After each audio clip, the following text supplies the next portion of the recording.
So hi everyone, we are here to solve frog jump problem which is today's lead code daily. Let's understand the problem with an interactive example. Basically we are given a river of width W and there are several stones which are placed at a distance d1, d2, d3, d4 and d5 respectively. And we are supposed to help this frog sitting here sitting here to reach the final destination here. And initially it is given in the question that frog can jump only one unit, and after that frog can jump either k unit, k minus 1 unit and k plus 1 unit, where k denotes the last jump, 1 in our case.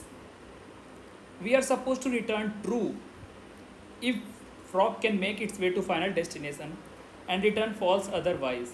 Now my friend will explain the other part of the solution. Okay guys, so now we will try to understand the examples that are given in the problem description. Now let's consider the example 1, which is this one.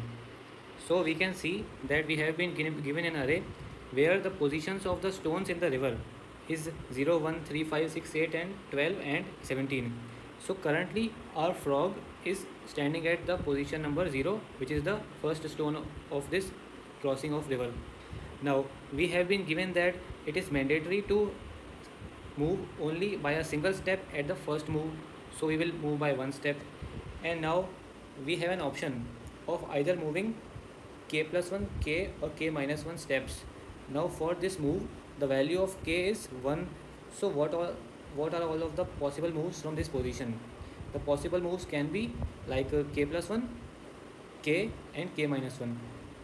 Now out of these options, if we try to choose 0, it will mean that we are standing at the same position, so it will not be beneficial. So let's cross it. Now we have two options, 2 and 1. Now at one distance from 1, it is 2, but there is no stone present at 2, so we cannot land on water, so we have to skip this part also. And the last one remaining is 2, so we can yes move on to the 3 by moving 2 steps over here. Now so basically what we are doing actually in each and every step is that after coming on to a position, we are checking all 3 of the possible moves, which means if we are standing at this position, we have 3 options to go: the position at k minus 1, the position at k and the position at k plus 1 from the current position.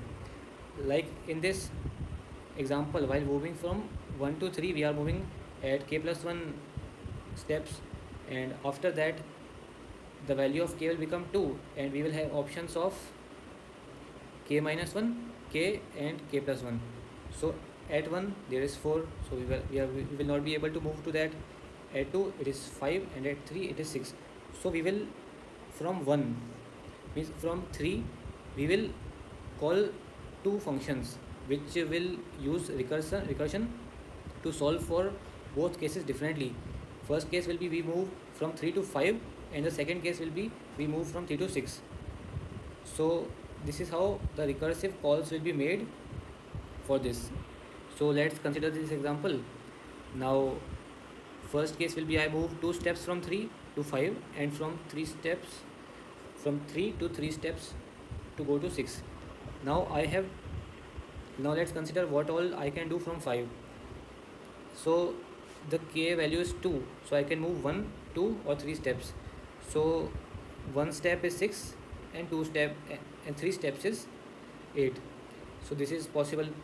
So when I go by 3 steps to 8 from 5, I can use k plus 1 from that point, which becomes equal to 4 to go to 12, and then after 4 I can go to 17 by using 5 steps. And this is how we have come to the last stone in this river crossing.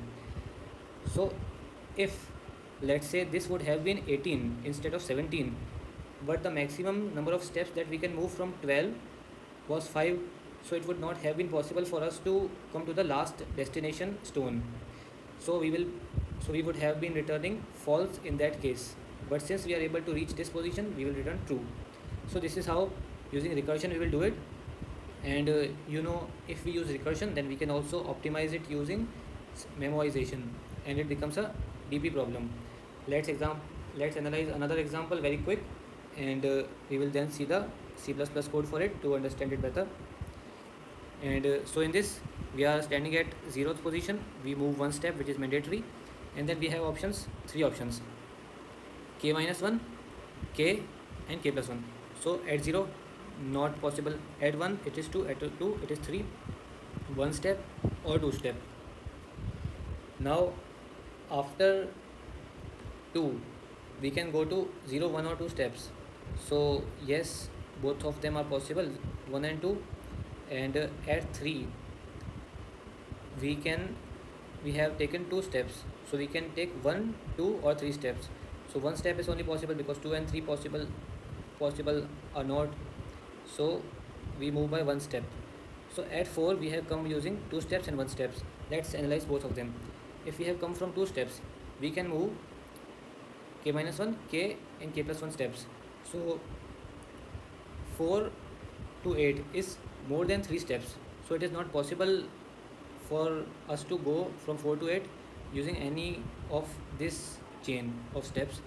And also from 1 we can also not go to 8, so here it becomes a barrier and we cannot cross this, so we will return false. So the answer for this test case becomes equal to false. Now let's quickly move on to the code so that we can understand how this algorithm of ours is getting implemented. Now you can see that this part is the code which is given to us in the template of the problem, which is the can cross function. Now we use unordered maps to store the position versus the index at which it is stored. So this will store that the position number, let's say 4, is stored at index number 4, and the position number 8 is stored at index number 5. So this is what our unordered map is storing, and we will discuss it, what the use of this unordered map is while moving on in the code. So m of stones I is equal to I. So this is what this unordered map is doing. We make the integer n equal to stones dot size, and then we use dynamic programming. So because we are using recursive solution and memoizing it, so we will use DP array. Now I recursively call this solve function, in which I pass 2 parameters. You can see that in this recursive call over here, I am requiring the position at which our frog is standing and the k which I have used to come over this position. So basically in the first call of this function, I will pass that I am standing at 0th position, and the frog has come to it by 0, so the only possible move from the 0th position will be equal to 1. So here we come with start k, the vector of int stones, the unordered map that we have initialized, and the DP array. Now we will consider the base case after a few minutes, and let's come to normal case. So let's start from here. I initialize the variable answer. So basically there can be 3 cases that we have initialized, that we can move from our current position to k minus 1 steps ahead, k steps ahead, or k plus 1 steps ahead. So if k is greater than 1, because when I use k minus 1 over here, it will become 0, so I don't want it to become 0. So only if k is greater than 1, I will move by k minus 1 steps. I will find whether there is a stone present at the k minus 1th position from my current position, which is stones start.